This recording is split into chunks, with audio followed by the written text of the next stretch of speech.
Dans cette vidéo, on va voir ensemble ce qui fait un bon leader. Je m'appelle Lucas, je fais une vidéo par jour. Et si vous cherchez à développer une communauté, une audience et devenir leader d'un groupe, si c'est des choses qui vous parlent, restez bien jusqu'à la fin de cette vidéo parce qu'on va voir les informations qui sont tirées du livre de Tribes de Seth Godin. C'est un livre que je suis en train de lire actuellement, que j'ai même terminé hier. Et donc aujourd'hui, je vais vous faire un résumé des différents points que j'ai relevés. J'ai fait d'autres vidéos au sujet de ce livre-là que tu peux aller consulter. Alors, les secrets du leadership, c'est que bien souvent, le leader est investi par une mission. Il est investi par un message, par une vision, par quelque chose qui est plus grand que lui, et il va être quasiment obsédé par ça. Quand on y pense, si on prend des leaders historiques qui ont changé, qui ont eu un groupe et qui ont changé les choses avec ce groupe-là, bien souvent, ils avaient une vision, ils avaient une mission, ils avaient une attente particulière, ils voulaient un changement particulier. Et ce n'est pas tant la personne uniquement la personne qui va inspirer les gens, mais c'est la personne et la transmission de son message, la transmission de cette mission qui va venir attirer les personnes et faire venir convertir les personnes. Donc un vrai leader croit en ses convictions. Et si toi, tu veux créer une communauté, si tu veux pouvoir avoir du leadership dans ta vie, parce que quand on est un homme, c'est quand même assez important. Et sur cette chaîne, je t'en ai parlé, quand on a de la reconnaissance sociale et du contrôle sur son environnement, on sécrète naturellement de la sérotonine. Et la sérotonine, c'est une molécule qui va nous permettre de nous sentir accomplis, de nous sentir en paix, de nous sentir bien finalement au quotidien. Donc si on est en recherche de sécrétion de sérotonine, il faut pouvoir contrôler son environnement et avoir notamment de la gratification sociale. Et un des moyens pour le faire, eh bien, c'est justement de créer une communauté, d'être leader de cette communauté-là. Donc il faut pour toi que tu sois convaincu des changements que tu veux apporter. Si tu ne ressens pas un changement, un engagement profond, tu ne vas pas pouvoir guider les autres sur la durée. Et quand tu vois des personnes qui arrivent à entraîner des foules, qui arrivent à créer une communauté, que ce soit sur YouTube, que ce soit en vrai, tu vois, enfin dans le réel, ces personnes-là, bien souvent, sont assez clivantes parce que justement, elles vont avoir des idées qui sont arrêtées sur des sujets particuliers. Elles ne vont pas respecter ce que l'auteur appelle le statu quo, c'est-à-dire la bien-pensance. Ces personnes-là vont remettre en question, apporter des nouveaux éléments, apporter une nouvelle vision finalement de la réalité.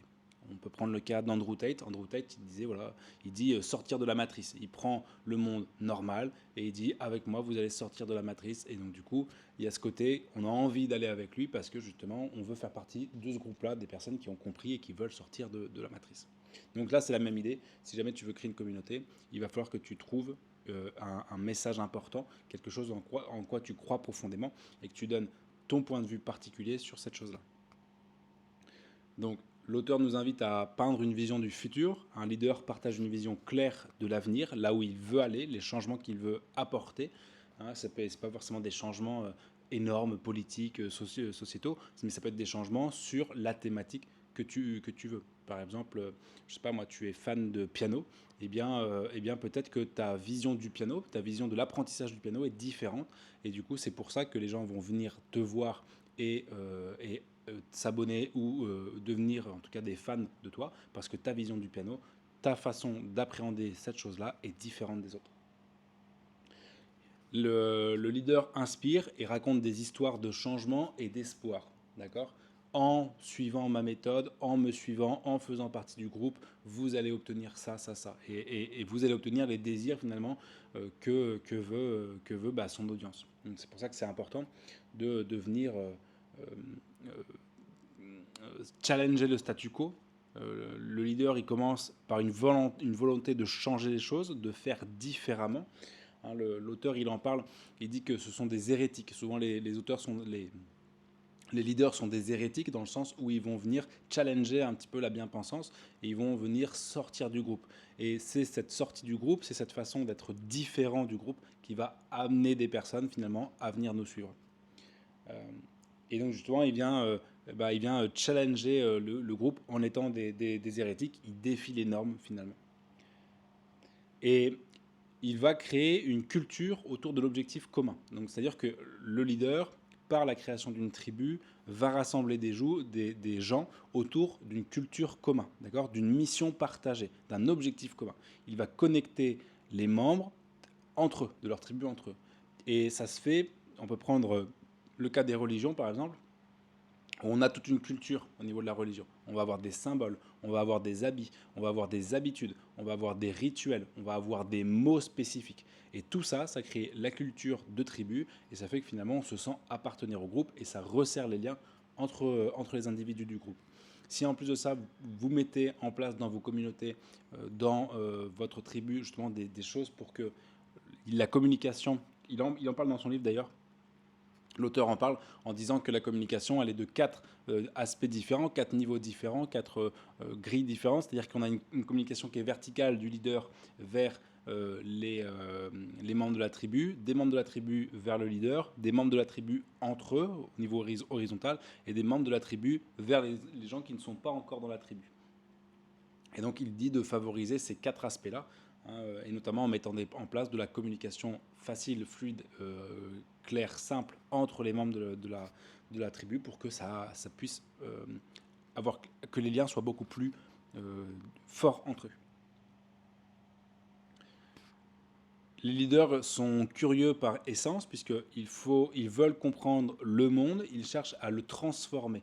Donc c'est pour ça que bien souvent, ils vont aller chercher des informations que les gens n'ont pas forcément au début. Il va les creuser, il va les challenger, il va aller remettre en question justement les informations qu'il a apprises pour avoir sa propre vision finalement d'une problématique, d'une réalité, d'un contexte. Et c'est cette vision à part que les gens vont venir chercher finalement. Et c'est pour ça que c'est vachement bien parce que c'est quelque chose qui est unique et qui n'est pas recopiable. Donc on ne pourra jamais être challengé sur cette vision-là puisque c'est notre vision personnelle. Et enfin, on va aussi parler du charisme et de la communication. Les leaders sont charismatiques. Les leaders sont charismatiques, mais ils ne sont pas charismatiques. Ils ne sont pas leaders parce qu'ils sont charismatiques. Ils sont charismatiques parce qu'ils sont leaders. Parce qu'ils ont une mission de vie, parce qu'ils ont quelque chose de très important, un message, une nouvelle vision du monde et qu'ils veulent et qu'ils la partagent, c'est ça qui va les rendre charismatiques et c'est ça qui va faire d'eux des leaders finalement. Il ne faut pas aller chercher du charisme en se disant je vais être un leader par rapport à ça. Non, c'est d'abord ce qu'on va donner à sa tribu qui va nous positionner en tant que leader et c'est ce positionnement en tant que leader qui va nous rendre charismatiques. Donc les leaders savent communiquer leur vision avec clarté et passion.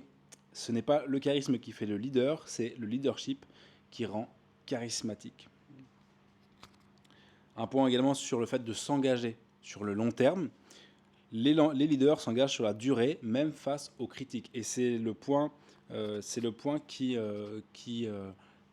qui relie tous les leaders, peu importe le domaine, enfin l'auteur nous dit ça, c'est que chaque leader a dû être confronté à des critiques à un moment donné, à des difficultés, mais a toujours tenu sa ligne directrice. Et en fait, c'est ça, il résume finalement le leadership à une seule chose, c'est tous ont eu envie à un moment donné d'avoir des changements par rapport à leur vision, par rapport à ce qu'ils voulaient amener au niveau de leur thématique. Et tous se sont tenus suffisamment longtemps pour voir ces changements opérer et créer du coup une communauté. Donc le leadership ne dépend ni du pouvoir, ni de la beauté, ni des connexions.